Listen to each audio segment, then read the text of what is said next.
Job 36 vers 22 tot 24 sê, kyk, God handel verhewe in sy krag. Wie is 'n leermeester soos hy? Wie het hom sy weg voorgeskrywe en wie het gesê, u het onreg gedoen? Dink daaraan dat u sy werk moet verheerlik, waar die mense van sing.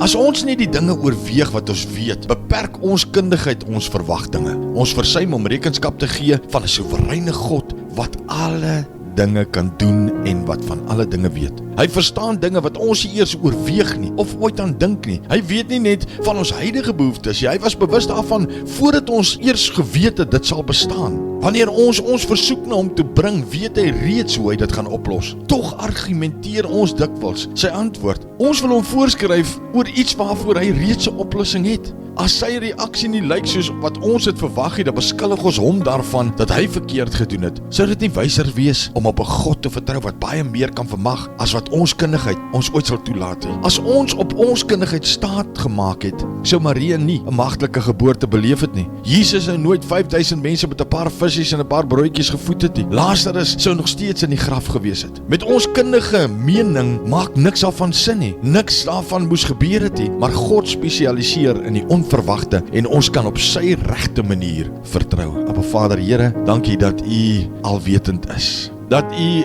'n oplossing het vir alles, alreeds nog lank voor ons na U toe kom. Here, help ons om nie hierdie goed met ons gedagtes uit te redeneer nie. You know, you can do it. U het 'n plan, U maak 'n pad wat daar nie 'n pad is nie. Ons loof U en ons prys en ons eer U net daarvoor vandag. In Jesus se naam.